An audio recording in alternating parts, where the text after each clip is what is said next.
Friends, education চ্যানেলে আপনাদের স্বাগত।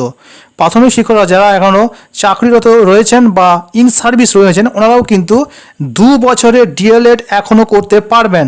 পাশাপাশি এই ডিএলএড করলে আপনাদের কি কি সুবিধা হতে পারে, যে সমস্ত টিচাররা করেনি, বা কত সাল থেকে জয়েনিং টিচাররা এই ট্রেনিং করতে পারবেন, কি কি শর্ত আছে, কিভাবে সিলেকশন হবে, কিভাবে ভর্তি হবেন, কিসের উপর বেস করে ভর্তি নেওয়া হবে, এর কলেজগুলোতে কত % সিট রিজার্ভ আছে, ডিএলএড থেকে যারা ট্রেনিং করেছেন কিন্তু এখনও এইচএস এর মার্কশিটের অভাবে এনসি রয়েছে অর্থাৎ নট ক্লিয়ার রয়েছে, ওনারাও কি এই ট্রেনিংটা করতে পারবে? এই ট্রেনিংটা প্রাথমিক শিক্ষকদের ক্ষেত্রে করলে সুবিধাই বা কী, আমরা বিজ্ঞপ্তি সহ ডিটেলসভাবে আলোচনা করবো। সেই জন্য অবশ্যই ভিডিওটি শেষ অবধি দেখবেন। দেখুন, কিছুদিন আগেই আমি জানিয়েছিলাম যে হুগলির প্রাইমারি সেকশনের ডিআই অফিস থেকে কিন্তু প্রাথমিক শিক্ষকদের জন্য 2 বছরের ডিএলএড জন্য একটি তালিকা কিন্তু এসআইদের কাছ থেকে চাওয়া হয়েছিল, এবং সেই মর্মে বলা হয়েছিল যে গভর্নমেন্ট স্পন্সর্ড পিটিআই কলেজ কিন্তু 5% সিট প্রাথমিক শিক্ষকদের জন্য কিন্তু রিজার্ভ করা থাকবে।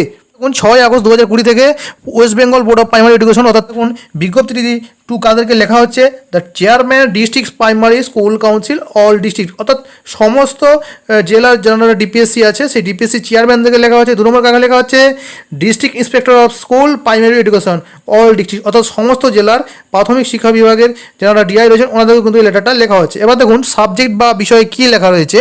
পশ্চিমবঙ্গ সরকারের স্কুল শিক্ষা দপ্তরের 2014 সালে যে অর্ডার ছিল, যার মেমো নম্বরটি ফরওয়ার্ড করা হচ্ছে, অর্থাৎ ডিএলএড ভর্তির ব্যাপারে বিজ্ঞপ্তিটি জারি করা হয়েছে, এটি সম্পূর্ণ একটি আগের অর্ডার বা আগের মেমো নম্বরের উপর বেস করে। আমরা সেই মেমো নম্বর কী রয়েছে একটু পরে আপনাদেরকে দেখাচ্ছি। পরে বলা হচ্ছে, স্যার ম্যাডাম, আমি আপনাদের নির্দেশ দিচ্ছি এনক্লোজ এবং ফরওয়ার্ড করার জন্য পশ্চিমবঙ্গ সরকারের স্কুল শিক্ষা দপ্তরের মেমো নম্বরটি ও তা বিশদে পড়ার জন্য আপনাদের অনুরোধ করা হচ্ছে 1 সপ্তাহের মধ্যে সাইন করে কাজগুলি শেষ করতে।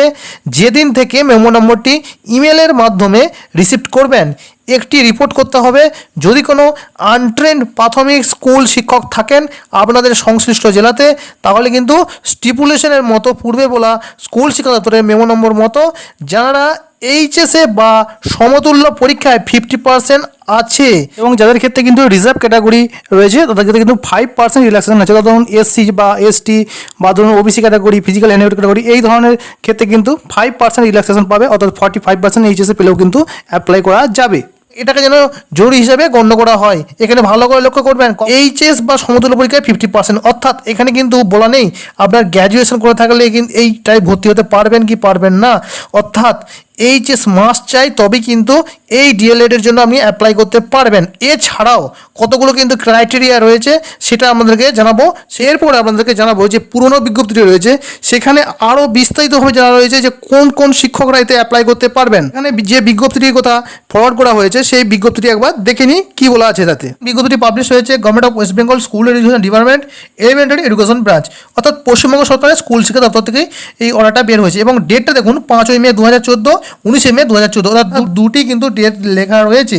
এবং ফর্ম কোথা থেকে লেখা হয়েছিল, তখনকার দিনের এসসি ঘোষ, যিনি ছিলেন joint secretary to the government of West Bengal, এবং 2 কাদেরকে লেখা হয়েছিল, the commissioner of school education, the state project director এবং the director SCERT, the president West Bengal board of primary education. বলা হয়েছিল, স্যার ম্যাডাম, এত দ্বারা জানানো যাচ্ছে যে কিছু সংখ্যক সার্ভিস অর্থাৎ চাকরিরত প্রাথমিক শিক্ষক শিক্ষিকা আমাদের রাজ্যে যারা নিযুক্ত হয়েছিলেন 3 সেপ্টেম্বর 2001, অর্থাৎ 3/9/2001 পূর্বে যাদের জয়েনিং, ওনারা কিন্তু সমস্ত শিক্ষকরা এনসিটির যোগ্যতা মতো ট্রেনিং নিতে পারেননি কোনো স্বীকৃত প্রতিষ্ঠান থেকে কোনো কিছু কারণে, অর্থাৎ যে সমস্ত শিক্ষকরা কিন্তু 3/9/2001 আগে জয়েন করেছিলেন চাকরিতে, সেই সমস্ত শিক্ষকরা এই ট্রেনিংটা করতে পারবেন, আমাদের 2 বছরের ডিএলএড ট্রেনিং করা না হয়ে থাকে।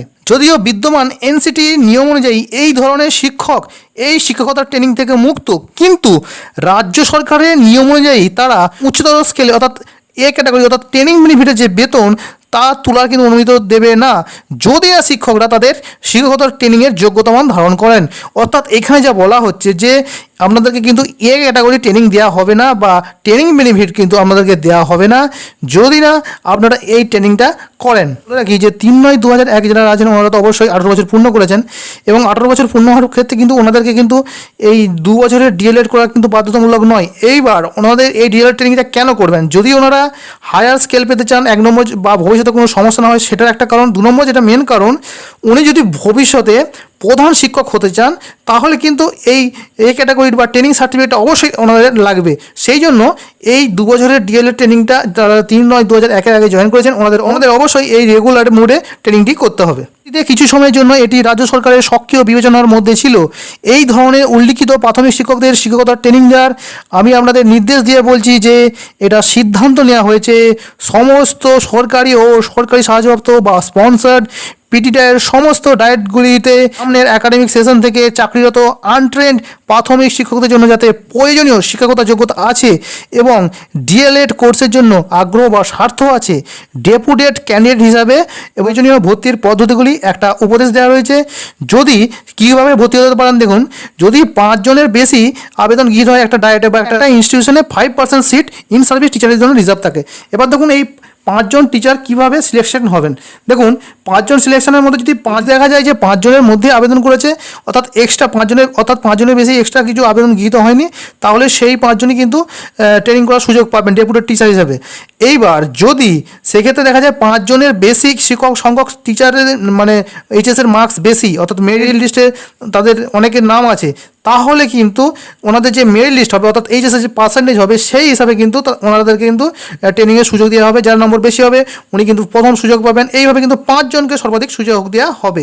এইবার বলা হচ্ছে দেখুন, যদি আবেদনকারীর প্রয়োজনীয় সিট গৃহীত না হয় ধরুন যে 5 জন চাকরিরত শিক্ষকদের জন্য সিটটা ডিএড কলেজে রয়েছে, এবার যদি 5 জন টিচার ভর্তি না হয় সেক্ষেত্রে কিন্তু যে ফাঁকা সিটটা হয়ে যাচ্ছে যে 2 জন হোক 3 জন হোক বা 4 জন হোক বা 5 জন হোক, সেই সিটটা কিন্তু যারা জেনারেল স্টুডেন্ট মানে রেগুলার মোডে পড়াশোনা করছেন ওনারাই কিন্তু সেই সিটটা তারা ফিল আপ করা হবে, এটা কিন্তু বলা রয়েছে। এবং এটা বলা রয়েছে দেখুন এই অর্ডারটি সামনের সেশন মানে জুলাই 2014 থেকে চালু করতে বলা হচ্ছে এবং এগুলিকে সমস্ত ডায়েট গভর্নমেন্ট পিটিআই বা গভর্নমেন্ট স্পন্সার্ড বা গভর্নমেন্ট সাহায্যপ্রাপ্ত যে পিটিআই কলেজ আছে সেখানে কিন্তু প্রযোজ্য করা হবে। এই অর্ডারটি ডিপিএসসি চেয়ারম্যানকে ফরওয়ার্ড করা হয়েছিল এবং প্রাইমারি এডুকেশনদের ডিআইদের কিন্তু ফরওয়ার্ড করা হয়েছিল। আমাদের মনে হতে পারে যে 31শে মার্চ 2019 ছিল এই ইন সার্ভিস টিচারদের ক্ষেত্রে লাস্ট ডিএলএড ট্রেনিং করার ডেট। এবার দেখা যাচ্ছে এই ডেডলাইন মাদার পর কেন এই ট্রেনিংটা দেওয়া হচ্ছে। দেখুন ওনারা এই 3/9/2001 আগে জয়েন করেছেন, ওনারা কিন্তু অলরেডি 18 বছর পূর্ণ করে ফেলেছেন 2017 আগে, তাহলে ওনাদের কিন্তু চাকরি থেকে কাটতে পারবেন না, অর্থাৎ ওনারা কিন্তু পার্মানেন্ট সার্ভিস করতে পারবেন। এবার জাস্ট ওনাদের পদোন্নতির জন্য অর্থাৎ হেড টিচার হওয়ার জন্য কিন্তু এই ট্রেনিংটা করতে পারবেন। পাশাপাশি ভবিষ্যতে বলা যায় না এরকম কোনো অসুবিধা আসলে সেফ জোনে থাকার জন্য কিন্তু এই ট্রেনিংটা করতে পারছেন। অর্থাৎ ওনারা কিন্তু যে 18 বছরের গণ্ডি সেই গণ্ডির মধ্যে সেই সীমার মধ্যে আছে বলেই কিন্তু ওনারা এই ট্রেনিংটা করতে পারছেন, না হলে কিন্তু ইন সার্ভিস টিচাররা কিন্তু ট্রেনিং করতে পারবেন না। এবার আসি এনআরএস ডিএলএড থেকে যারা এনসি করেছিলেন ওনাদের হয়তো এখন অবধি এইচএসের যে 50% মার্কস ওনারা হয়তো করে নিয়েছেন, কিন্তু এনআরএসের যে সমস্ত নিয়ম ছিল সেই নিয়মের মধ্যে বা সেই টাইমের মধ্যে হয়তো ওনারা এইচএস করতে পারেননি, যার জন্য ওনাদের এখনও এনসি বা নট ক্লিয়ার দেখাচ্ছে। তাহলে এই সমস্ত শিক্ষকরা কি এই ট্রেনিংটা করতে পারবেন? দেখুন এনআরএস থেকে ডিএলএড যারা ট্রেনিং করেছেন ওনাদের মধ্যে যাদের এনসি আছে এবং ওনাদের যদি জয়নিং 3/9/2001 আগে জয়নিং হয় তাহলে অবশ্যই ওনারা কিন্তু এই ট্রেনিংটা করতে পারবেন। কিন্তু যদি 3/9/2001 পরে জয়নিং হয় তাহলে এই সমস্ত এনআরএস ডিএলএড যারা ট্রেনিং করেছেন বা এনসি রয়েছেন ওনারা কিন্তু আবেদন করতে পারবেন না এই অর্ডার মতো। এইবার যদি সেটাকে মার্সি করা হয় সেটা আপনাদের অবশ্যই আমাদের সংশ্লিষ্ট যে ডিআই অফিস আছে বা ডিপিএসসি অফিস আছে এবং যে আমাদের এসআই আছে ওনাদেরকে সাথে ভালোভাবে কনসাল্ট করে নিন। যদি এটা স্কোপ থাকে তাহলে কিন্তু আপনারা ভর্তি হয়ে যাবেন।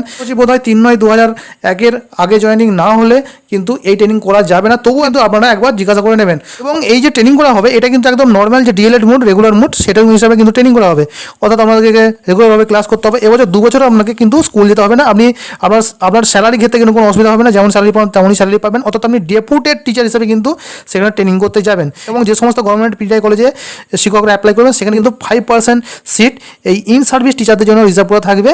এবং আপনার জয়েনিং যদি 3/9/2001 আগে জয়েন হয় তাহলে কিন্তু এই ট্রেনিংটা আপনি করতে পারবেন। পাশাপাশি আপনি এ ক্যাটাগরি বেনিফিট পেতে কোনো অসুবিধা হবে না, আপনার হেড টিচার হওয়ার কিন্তু সুবিধা রয়েছে।